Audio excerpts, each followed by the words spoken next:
Hello and welcome to episode number 3 of the How to Hobby podcast. I'm your host, John Power, joined by my absolute fiendish friend, Sean Bennett. Sean, you are the candle man now. Give me a little bit of a rundown of what you did over this last weekend. It's just so interesting, and I think the listeners need to know what kind of hobbies you get into. That's a great question, John. Hi, everyone. So I'm a candle fiend, as John said, and I like to burn candles while I work. And I decided that on a whim, I would go to a place called Candles on Tap in Encinitas here in San Diego, and you actually get to make your own candle. So they have, I don't know, 40 or 50 different pure scent candles that you can smell, everything from leather to old book to mint to bamboo, even a cannabis. It was Rich fantastic. mahogany. Rich mahogany. And so you pick a list of your top 10 or 15, and then you sit down with an actual candle maker, and they kind of discuss how the scents will go together. And you narrow it down to about 3. And I really like non-sweet but really fresh and green smelling candles. And so I went with bamboo, summer lawn, and mint leaf. And it was a beautiful combination. Then you actually mix the oils yourself in a little jigger, pour it into liquid candle wax, and then they let it set. Come back in 2 hours, grab your candle, and it is amazing.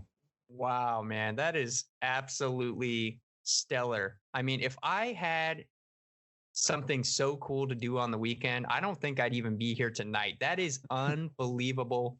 And I mean, what a treat to be able to make your own scent. There's nothing that brings you more joy, I'm sure, especially when you're a candle fiend. So I'll have to come over and smell it one of these nights. Yeah. Socially distant, of course, but uh, I'll let it waft through the window into my nostrils. You come over and smell my candle, John. Okay. Sounds good, man. I'm excited for that. Well, let's get into tonight's topic tonight's hobby of choice. We're going to be going into one that I know you guys love and know well, because it's something we do hopefully every single day to bring us health, well-being, joy, and sometimes just shower people with love. And that is the hobby of cooking. So, Yes. I mean, Sean, let the listeners know what this hobby means to you personally. I mean, just before we get into all the, as you know, ladies and gentlemen, we have our normal 3 things that we always ask ourselves when starting a new hobby, and that's what you need, how to get it, and then how you get out and do it. But tonight, we're gonna listen to what Sean has to say about cooking before we get into that. And Sean, I think they want to know now. Yeah, so I never really grew up really being involved in the cooking. My mom was a fantastic cook, and I just kind of watched from afar. I didn't really get into cooking until I was in my early 20s, and it was something that just kind of sounded fun. It was more kind of like helping out here and there, and kind of a neat way to learn more about the food I was eating. But I wasn't necessarily into cooking at that point. It was just kind of starting in the like more just cooking for necessity, not cooking because I wanted to or because it was fun. And it really wasn't until around the latter half of 2019 that I actually really got into cooking. I started taking some cooking classes at Sur La Table, and I started reading some cookbooks, and it has become a passion of mine to experiment and try new things and really push my skills, kind of see what I'm good at, see what I'm horrible at that I can work on. And Oh man. just experiment with flavors. Like I like combining different types of cuisines and just really having fun in the kitchen. Plus, it's just very therapeutic when you have to chop an onion. Once you learn how to chop an onion properly, it's just therapeutic to sit there and do it and go through it and mince garlic and cut tomatoes. Like it's just a very, very calming, relaxing process if you prep ahead. If you wait till the last minute, like I used to do, and that may be why I wasn't very big fan of cooking, is I would wait till I was cooking to start prepping, and then that's a horrible idea. But if you prep ahead, it is an amazingly beneficial process to go through. I think, John, you're more into cooking because of the health and aspect of that. I'm more just because it's fun and very, very calming and therapeutic.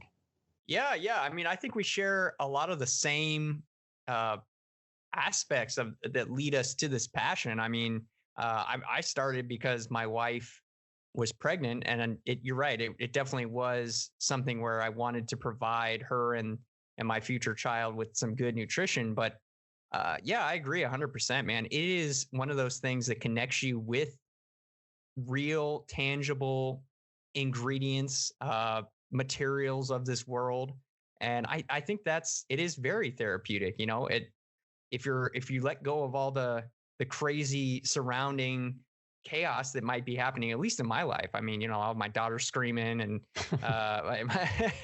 maybe my wife screaming at me, like, what are you doing over there? You know, Cooking taking a in a little war too zone. long.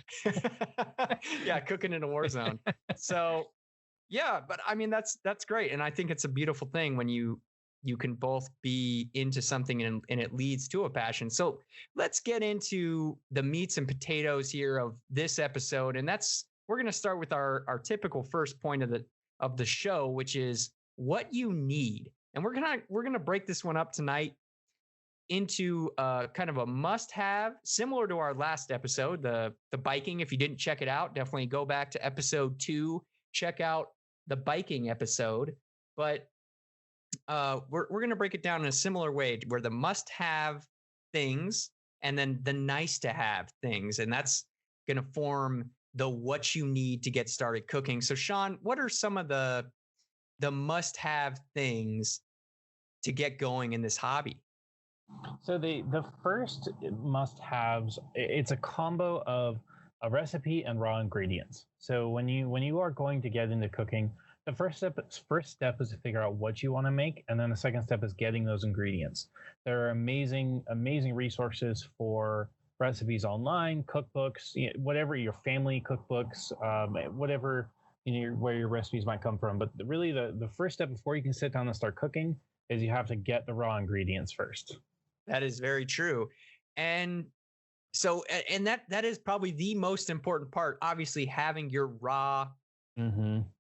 raw material to work with first. The other things that you need are some tools of the trade to get those ingredients, those raw materials broken down. I think this is where it gets a little bit technical, Sean, where me and you are Mm-hmm. just going to shine. The engineering background is going to come out. We're going to show these listeners where we got our metal, you know? So I personally, and this is I think you can do 90% of your work in the kitchen with one good chef's knife. And that's right. That's maybe this is the first time you've heard this type of methodology, but you can listen to almost any professional cook, Anthony Bourdain, to be, you know, he was a huge proponent of this same exact um, Mm-hmm. idea where just one good chef's knife can change the entire kitchen atmosphere. And there are plenty of great brands out there that range from, you know, $65 to 120. I think once you break, I don't know if you agree, Sean, but once you break past the $120 mark, you're paying for more either the brand or just kind of the look overall. But Yeah, I you agree know, with that. in the $100 range, I have one that my sister actually got me as a Christmas present. Beautiful knife by Mac. It's a company, and it's kind of more of a Japanese style blade, thinner and lighter. But then they also have the German blade makers, Henkel, and what's that other really big one, Sean? I'm not sure. I can't remember this time. I don't have a brand name really chef's knife. The chef's knife that I have came with a set that I purchased. It was a knife block that came with just a standard set. It wasn't anything fancy. I think I might have gotten it at like a simple Bed Bath and Beyond. It was before I really got into Yeah, to cooking as a passion. The key with any chef's knife, whether you buy a $60 one or a $200 chef's knife, is you have to keep it sharp. The that's most right. dangerous the most dangerous tool in any kitchen is a dull knife, because dull knives tend to slip. They tend to have issues actually cutting objects. You have to use more force than you should, and then it's going to cause injuries. And so, along with a chef's knife, you should have some sort of a honing rod, or take your knives to get sharpened. I know Sur La Table or even some outside like Seaside Market in Encinitas. They have a guy that comes every Thursdays and sharpens kitchen knives. So make sure when you invest just in a kitchen knife or in a chef's knife, and make sure you keep it sharp. That's right.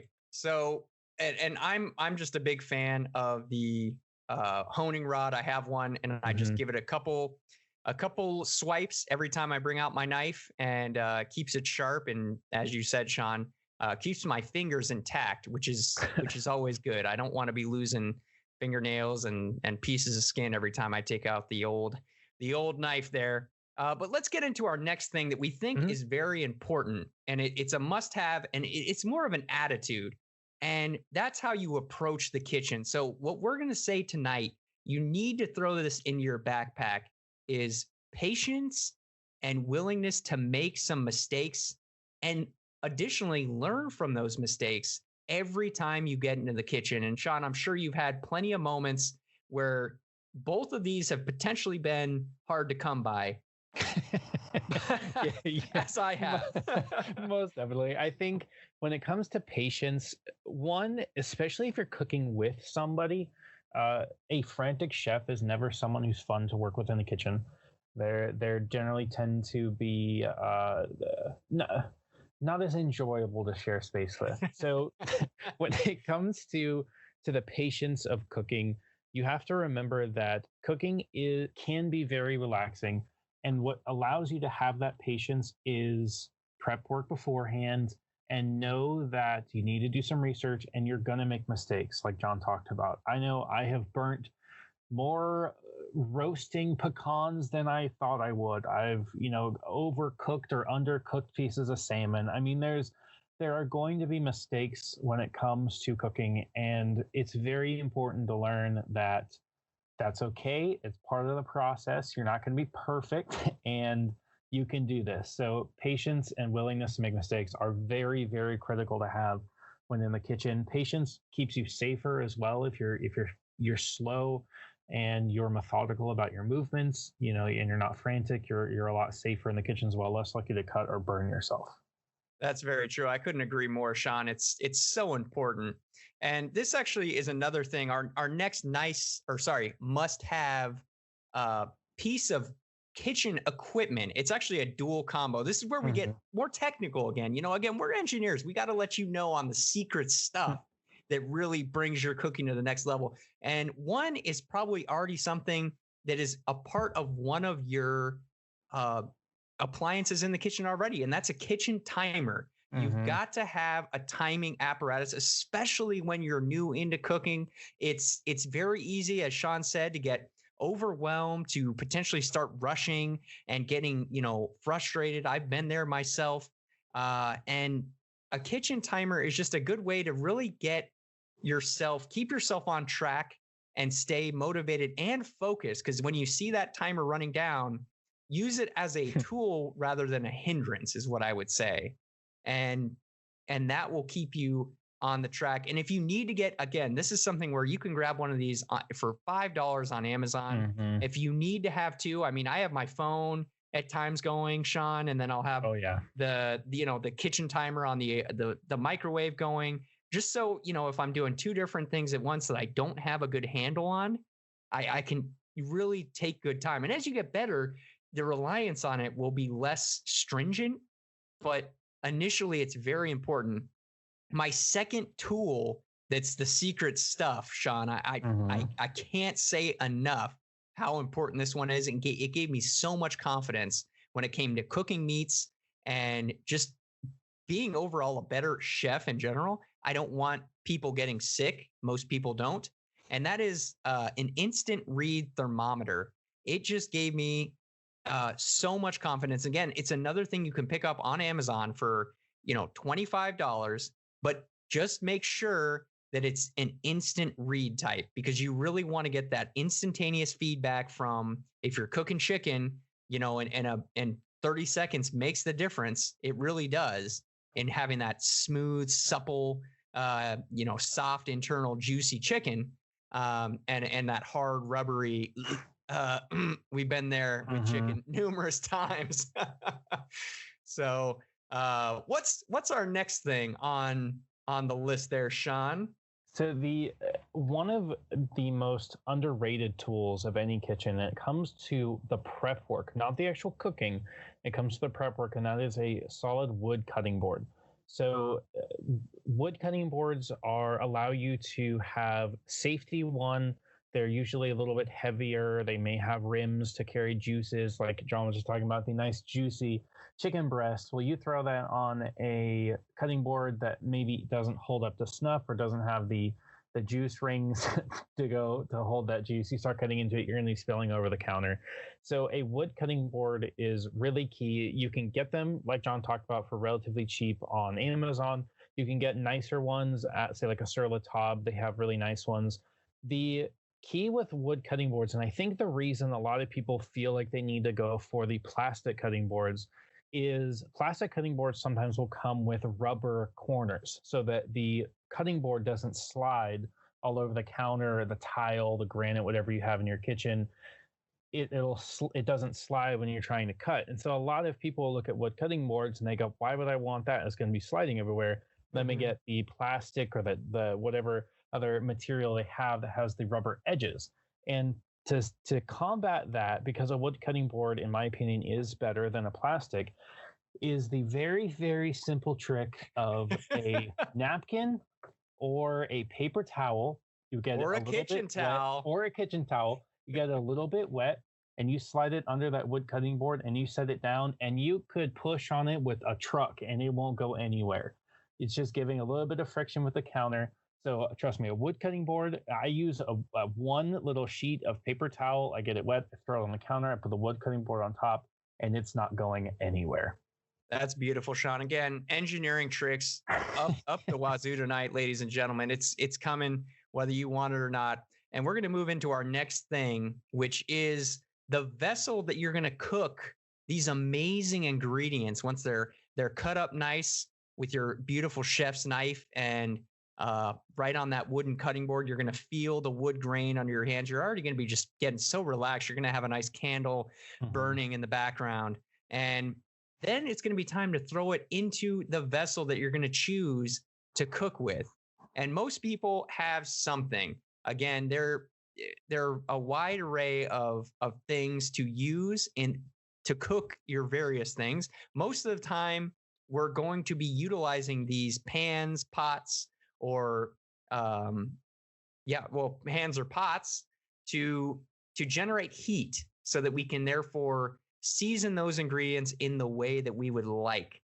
A beautiful thing. It really does not matter where you get these vessels, your pans, your pots. But one of the funniest but true things I've ever heard, it was actually from Anthony Bourdain. He said, if you have any doubt that what you're using to cook with will not knock out the person that comes up to you and upsets you with one hit, then you know it is not the correct pan for you.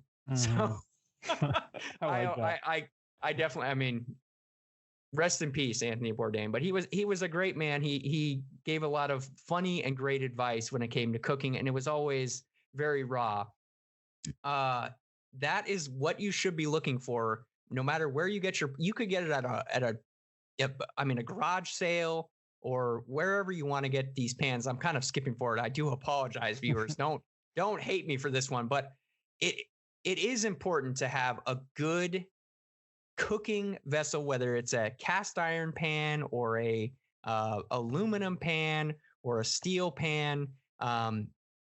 It's got to be pretty big and bulky. Okay, this is not something where we're going lighter. This is one of the few times in life where me as an engineer is going to tell you heavier is better. But that's going to be the case in this specific area. So what about we got one more thing that is you must have to create this beautiful dish, and Sean's going to tell you that right now. It's the next thing on the last on our must-have list is one of those things that you don't think about until it's too late. And that is, it's so true. And that is a good spatula, wooden spoon, utensils of some sort to cook with. And there are certain brands that you can fall in love with. I don't even know what brand. It's a spatula that they don't make anymore. My mom's had it for, I swear, my entire life. and it's amazing. But a good spatula and a good some sort like a wooden spoon utensil of some sort. And when you're looking for a spatula, everyone likes it a little different. I really prefer stiff spatulas because I like to use spatula to scrape the bottom if I'm going to use it to flip anything from scrambled eggs to a pancake to a pork chop. I need something that's got the stiffness and the strength for it. I know my mom is more a fan of the kind of bendy spatulas so that it can bend as you go around the pot. The rubber. Yeah, not quite rubber, but definitely feels like it to be pushed hard. Silicone. Yeah. So like any of those, like it's up to you. You know, you'll figure it out as you cook. And then just like a simple wooden spoon, it's more important than you think. We all have that classic movie moment of dipping into your spaghetti sauce and tasting it off a wooden spoon, like we've seen in almost every rom-com that's ever been created. And there's just something about having a good spatula and a good wooden spoon that can make any dish that much better. And if you're ever confused about what to look for, obviously they have things all over the internet on spatulas and what kinds of utensils. Sir Latab, they'll answer any questions you have. But definitely before you start cooking, make sure you have a spatula, some sort of utensil to stir or scrape or flip or lift or whatever you need to do for that particular meal.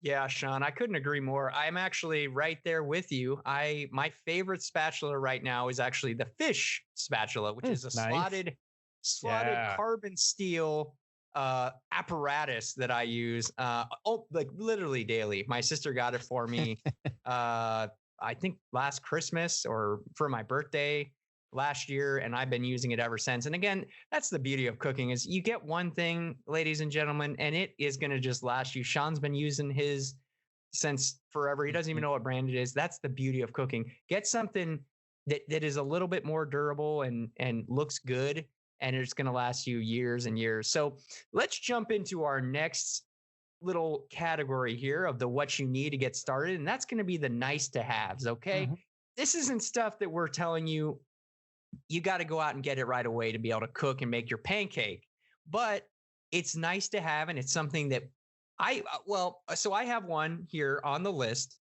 Sean, that I actually do use. I actually just used it tonight, believe it or not, and it is my microplane zester.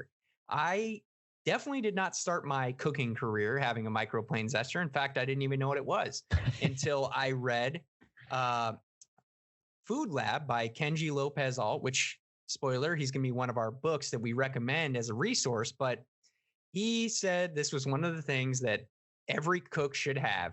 And I went out and got one because I thought, well, I should be the cook that Kenji wants me to be. So I have been using it every day since, and it's so good from zesting a lemon or a lime to get that beautiful lime or lemon zest on the top, give it that crunch, that smell, that de resistance that you hear so much about. I think they call it the umami in your mouth is what they really call it. But you can also mince garlic, really anything. Whether it's hard or soft, it can be minced on this carbon steel microplane zester, and it is an absolute game changer. It's kind of like the one-hit wonder when it comes to zesting or really mincing anything. So definitely highly recommend. It's about $20, and there's a Microplane is actually the brand, I believe. It's a USA based company. Beautiful. I mean, let's support, ladies and gentlemen. But Sean, what's another nice to have here? I mean, that's mine on the list. I love it, but it's a nice to have. Yeah, it's definitely nice to have a zester. Had you asked me even 2 years ago if I'd ever zested anything in my life, I would have said you were crazy. But definitely, you did, Sean. You did. adding some zest to having that capability is really, really nice. So the next thing on the list is simple, and you won't realize how important it is until you have one, and that is something like a squeeze bottle. So when you are doing it, I really like squeeze bottles when I'm making dressing for salads. It's a great little thing to have. You can squeeze things on, but it's also great if you are doing anything that has barbecue sauce or if you're making any sauces beforehand. it's amazing to have squeeze bottles. It's just ease of use. You're not having to pound the bottom of your ketchup bottle to try and get it out, and it makes life, again, it's one of those things that's nice to have. It makes life easier. It makes cooking easier. And if you make cooking easier in the little things like squeeze bottles, it'll allow you to have a little bit more patience and willingness to learn, like we talked about earlier. So that's my opinion on squeeze bottles. Well, and fun, Sean. It's fun to squeeze out Agreed, it some is. various ingredients into your perfectly cooked stew or whatever it may be. But this is my next item on the list, ladies and gentlemen, which is one that's very close to my heart right now because, well, I am a dad, father of two, and time in the kitchen it's sliding away into the cloud, Sean. I don't have as much time anymore. So the slow cooker has been Yes. my absolute, it's just been saving me every single weekend. And I look forward to the weekend so that I can make my slow cooked meals and still enjoy the weekend and have time with family. But then the bounty that comes out of the slow cooker, I mean, is it not just beautiful? You get like so many leftovers and it just goes right into the week and you're all set up and you're like, oh, well, we don't have any time tonight. I'm just gonna go to the fridge and get those leftovers, baby. No problem. Yeah. My I grew up calling the slow cooker, crock pot, whatever you want to call it. I grew up calling it's the set it and forget it. You know, That's right. you do it before you leave for work in the morning, and you come home to this most beautiful smelling meal that you've ever smelled ever. It's amazing. You can do everything from pulled pork to pot roast to just about anything in a slow cooker. They're absolutely amazing, and they're one of those things that's it's the unsung hero of the busy cook, of somebody who's got a lot of things going on in other areas of their life, and they can't always take an hour or an hour and a half to sit down and cook. You know, sometimes that slow cooker is it's a godsend. Yeah. I like that last little bit you threw in there, Sean. That was good. So we got a couple books here, ladies and gentlemen, that we highly recommend. And I know, Sean, you really like this first one on our list here. Yeah. It's by one of our favorite authors, Samin Nosrat, and I'm probably just butchering her name. I do apologize, but it's Salt, Fat, Acid, and Heat. And this is just one of those beautiful representations of food love because she loves food and you can see it right out from the words and the pages. And she really just provides you as the young cook, the young grasshopper, with everything you need to know and none of the stuff that you don't need to know, which is really actually kind of intimidating about cooking books in general. Don't you agree, Sean? I mean, totally. Because sometimes they'll just have so much information. It's just overwhelming. It's too much being thrown at you. You know, lingo that you don't understand yet. It's just too much. The thing I love about Samin's book, Salt, Fat, Acid, Heat, and you'll probably recognize the title because it was a Netflix show based off of the cookbook. Great show. Great show. Also, Samin is one of the hosts of the Home Cooking Show podcast. Love that show as well. It's on our resources page on our site. And just the book is beautiful. Not only does it have amazingly hand-drawn illustrations to show you the food, the colors, just explain the palette of what she's teaching you. It's just so in depth of why she's telling you to do these things. It's not just a book, like a textbook, like when we were in school of you do this because I tell you to. It's very good explanation of where her justifications come from and why she does certain things. And it's an amazing book. It's not very long. I was able to knock it out in maybe a couple of weeks, just taking some time every day. But it will boost your cooking skills to levels you couldn't have imagined. The impact is astounding, ladies and gentlemen. It's just taking a time to dwell on the title alone. I never truly understood acid until hearing Samin talk about acid. It's just something that's truly, you need it all. And I had no idea. One, I think maybe I was just worried about heat mostly when I first started my cooking career. Agreed. But I think that's what most people are worried about. I don't want to burn this. But yeah, there is a very dynamic Beautiful illustration provided by Samin. We highly recommend that book. The next one is one that is, we're giving you two, and they're kind of at two different ends of the spectrum. Salt, Fat, Acid, and Heat is more approachable. And this next one, Food Lab, it's approachable if you're a certain type of person, Sean. Maybe an engineer or something.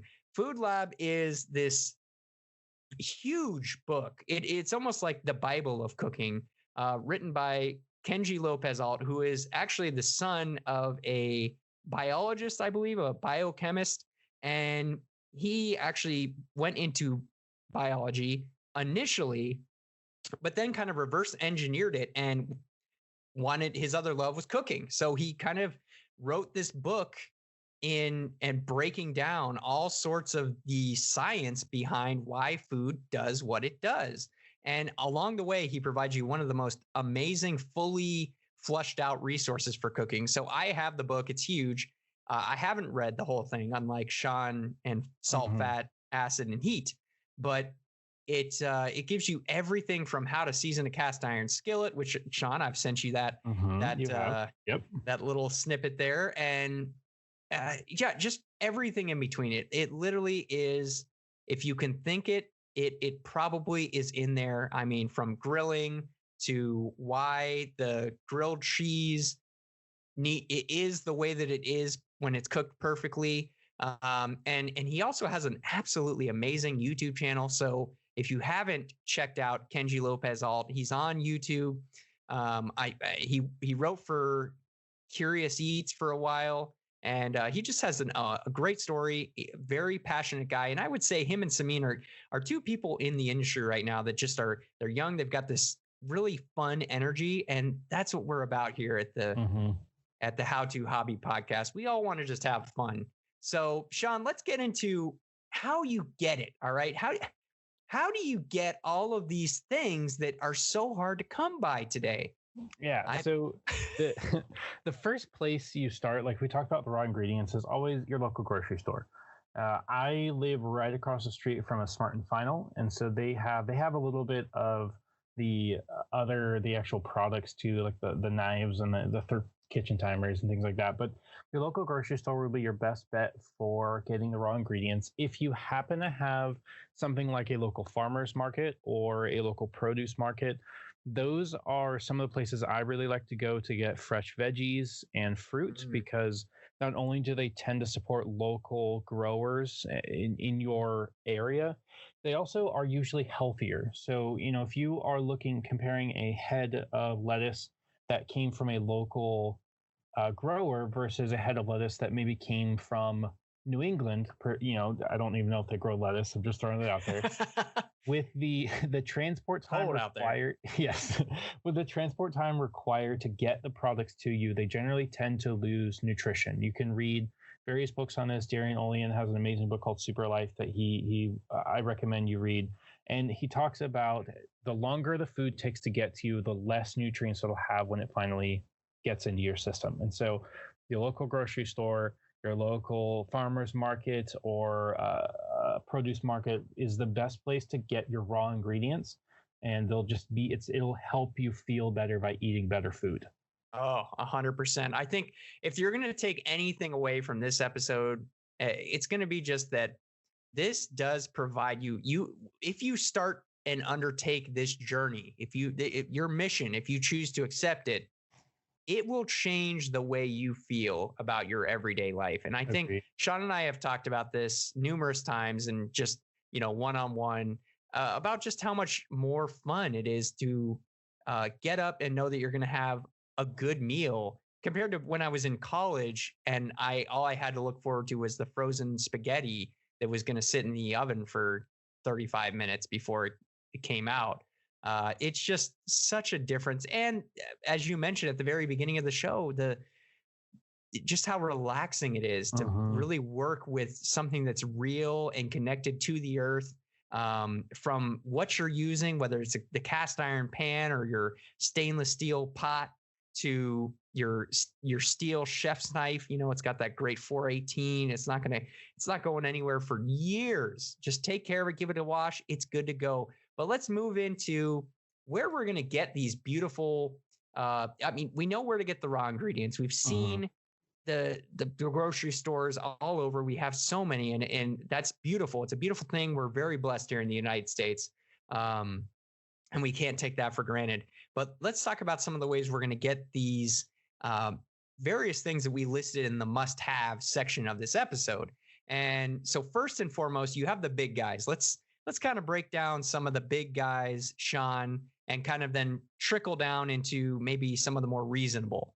Yeah. So the general stores you tend to think of when you're looking at getting ingredients for cooking, you have your top three. At least these are my top three. You have Target, Walmart, and Costco.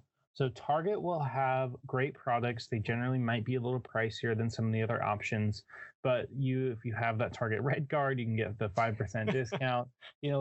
Target is a great place if you're already going there, maybe to buy your groceries, if that's what's around you, or anything else. It's a great place to get some of these tools.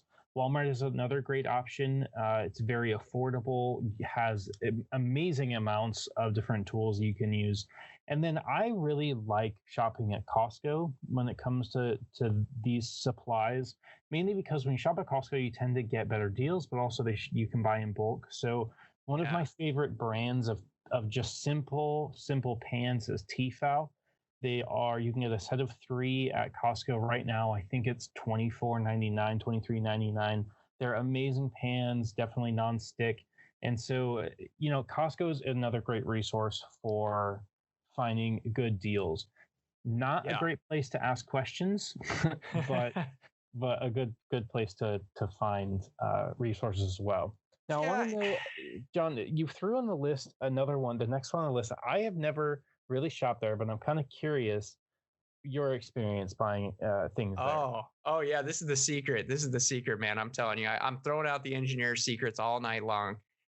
This place is just go in there and go. If it is the TJ Maxx Home Goods, it has to say Home Goods on it. Go in there, you will not be disappointed.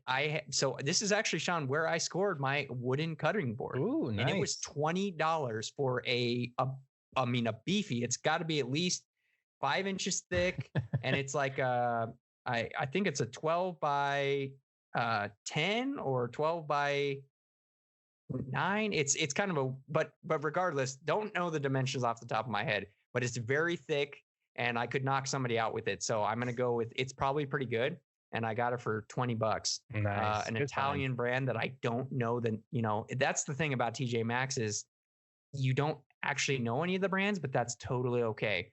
Samin actually said on her show, Salt, Fat, and Acid, everybody always has at least one TJ Maxx pan. So get out there, find your nonstick at TJ Maxx.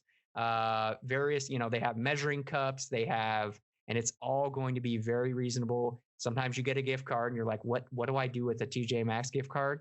You buy cooking stuff, ladies and gentlemen. That's what I did. Yeah, I have not enjoyed the experience of TJ Maxx. I've walked around Home Goods, but usually it's been shopping for towels and things like that. And I actually scored a kettlebell there last week for $13. Oh. Yeah, I know. But mine's still on back order. I'm not doing it right. But yeah, I mean, I would take John's word for it. TJ Maxx, Home Goods, they're also great places to shop at. So our next one is actually one of the big guys, and this is the mixed message, right? It's like here at the How To Hobby, we're all about supporting your local farm to table restaurants, your community, but sometimes it is just a little bit more cost effective, and we understand to go on Amazon and check out. I mean, squeeze bottles, you can get those we mentioned those up in the nice to haves, and that you can get like a 6-pack for $5 or $10. Kitchen timers, some of this stuff, that spatulas, and even they have a good chef's knife on there for like $60, Sean. So if you're in the market, so yeah, we'll throw that one in there. That's a little. Anyway, let's move on to our next one, which is one of our California companies, Sean. It's a company based out of San Francisco, the Bay Area, called Williams Sonoma, and this is where if you you really want to feel like you're just the best, go to Williams Sonoma. Sorry, I don't. It's okay. I got a gift card to Williams Sonoma, and I'll tell you, this stuff is awesome. But holy moly, when you see that price tag, it's definitely along that Sur La Table. It's in that same range. Sur La Table. Supercharged. They make amazing stuff though, but it is on the higher end. Generally, not for the average cooker. This is someone who maybe has a little bit more of maybe an income, or the product really means a lot. This could be a stepping stone once you've spent a few years getting into cooking, really getting familiar with the tools, the terminology. Then you can maybe go out to a Williams Sonoma and ask questions and buy some things there. But I will warn you, before you go to their site, be prepared for a little bit of a hefty price tag.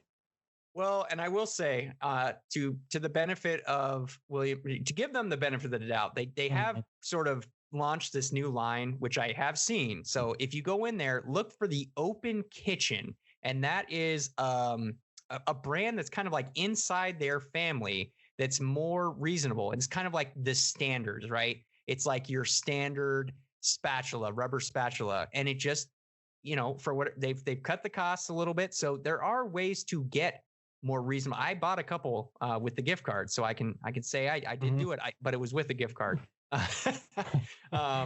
So yeah, I mean, they're working their magic a little bit in there, but it is, as Sean said, a very more specific, but it can be a good place to get some inspiration.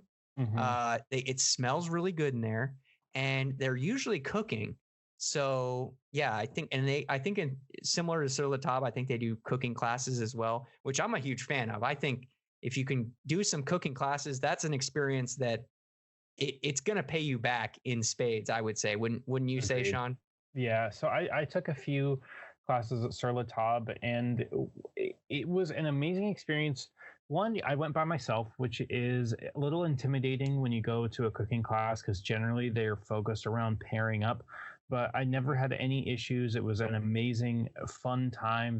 I usually sat with a couple of people, and you see people from all walks of life, young couples coming in that are starting a life together, to, older women who are there to just, have fun and hang out with some friends.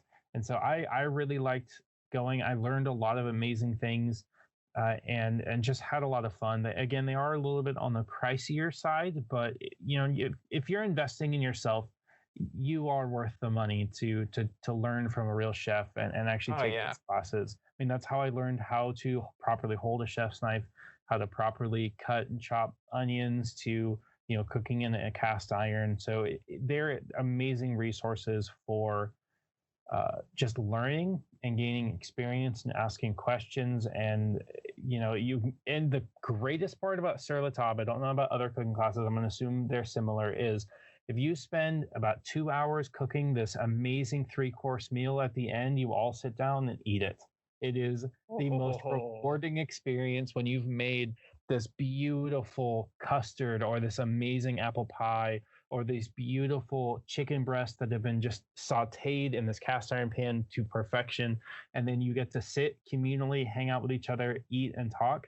It is an amazing experience. Oh man, that is just, it's making me hungry right now just thinking about it. We got to do that, Sean. Yes. So let's move on to another, really, it's kind of a hidden gem, and maybe you've heard about it, maybe you haven't. I know here in San Diego, we have a restaurant supply store. It's actually called just the Restaurant Store, or I think Restaurant Depot. But we've got Restaurant Depot. We've got Chef City, Chef Mart. We have a lot of those stores in San Diego. Yeah, we're blessed here in San Diego. I mean, that's all we can really say. But these are great places to pick up exactly what the chefs are going to be using for about a quarter of the price, because it doesn't have all that branding slapped all over it. Anolon, Calphalon, Hapata.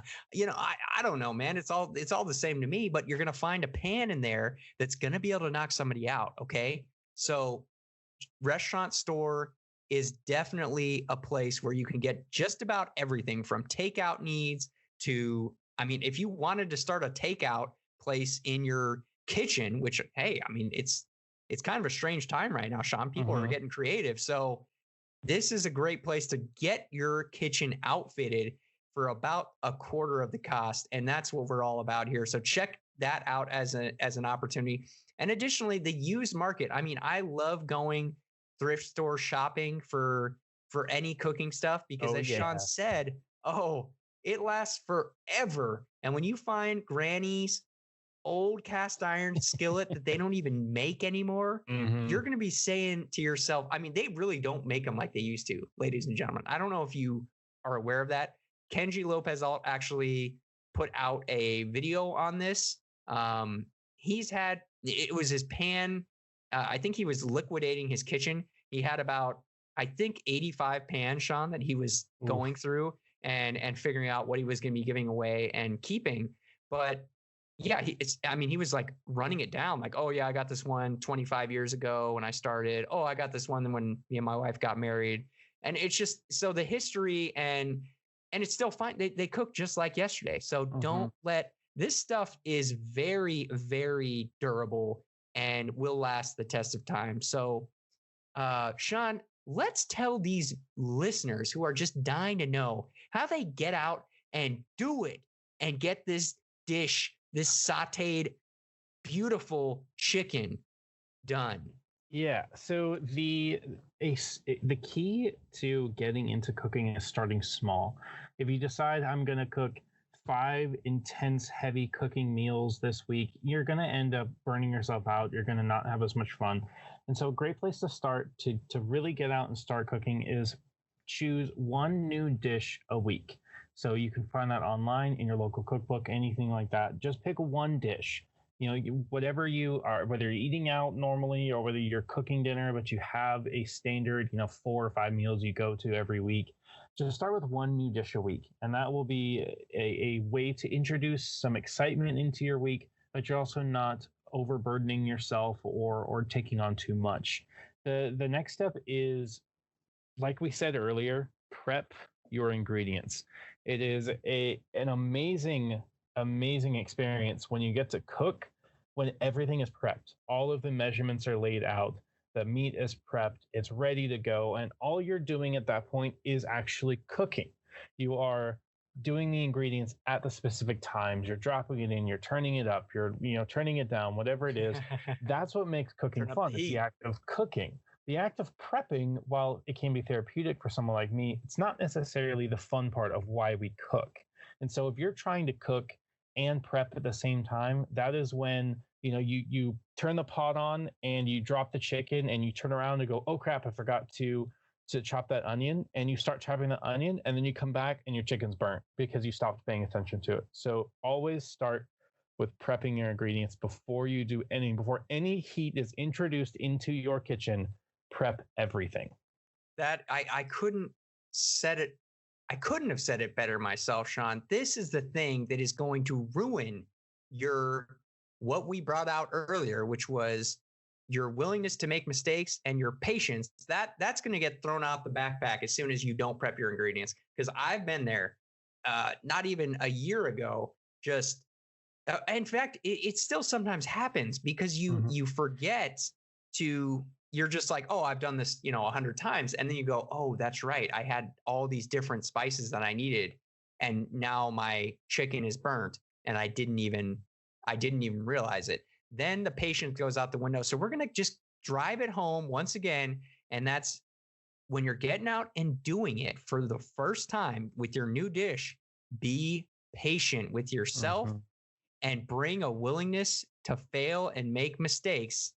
And if you can learn from these two things and take them with you, you will have fun. You will grow in your passion for cooking. I can say this for me, one of the things that this is myself as an engineer, when I get into something, I need to do it about 100 times before I feel like I'm adequate. And to the chagrin of my wife, I did that with chicken. For the first Oh man, she was like, "What are we doing again? Chicken? What is tonight? Chicken?" And it was just this ongoing saga of and every time I just said I would be patient with myself, but I'd still say, "Oh man, I could have done that a little bit better." And that would drive me into my next, looking at it as a learning experience to say, "Okay, I'm going to do this different next time," and just annoy my wife a little bit more when I pull out the chicken next week. And so definitely don't cook chicken 100 times in a row like I try to do with almost every dish. But depending on what you're doing, the patience and willingness to fail is going to add up to a passion that's going to last you. Now, me and Sean are making candles, and I'm smelling his candle, and our food is tasting good, ladies and gentlemen. So that Yeah. is what you have to look forward to, and it takes time.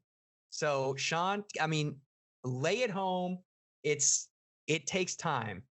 Yeah, with any of the hobbies that we're going to talk about on this show, the number one thing that is most important to remember is it takes time. You are going to make mistakes. You're going to have issues. You're going to get stressed. You're going to burn something here, and the key is it takes time. You are learning. There are steps that you have to follow, and you will fail and you will fall down, but it's about how you get back up and you come back and you say, okay, well, I didn't cook or overcooked the chicken last night. Let's try and practice with it a little bit more. I use the word practice more often with cooking than I do with almost any hobby that I do. It is, I'm good tonight. I'm gonna practice heating up this tonight. I'm gonna practice chopping this because it builds into my psyche that this is a time intensive hobby that I'm going to be working on the rest of my life. And I'm practicing. I'm getting better at what I'm doing. I'm not expecting myself to be an expert tonight or an expert tomorrow or even next Tuesday. It's about taking the time, knowing that you're going to make mistakes and that's completely okay. And always remember there's always takeout. If it really goes that bad, there's always takeout. DoorDash. DoorDash. There's always DoorDash. So please take your time when it comes to cooking. Have trust in yourself. Have faith that you're going to get it figured out and you will get better at it. I promise. That is couldn't have been said better myself, Sean. I love your positivity when it comes to every hobby, and that's what drives me forward as we continue to go through these hobbies every single week. Ladies and gentlemen, this has been another wonderful experience with you this evening. Thank you for tuning in and listening to the How to Hobby podcast. Today we went through cooking. Next week it could be anything, but please feel free to drop by our website, the How to Hobby Podcast.wordpress.com.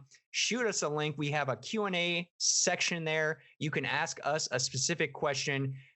Sean, where in the world did you get your inspiration for candle making? John, how many kids do you have? 8? No. But hashtag not yet. DoorDash is not a sponsor, but it has been an absolute wonderful time this evening. Please take care and get out there and do some cooking. Good night. Good night, everyone. Thank you.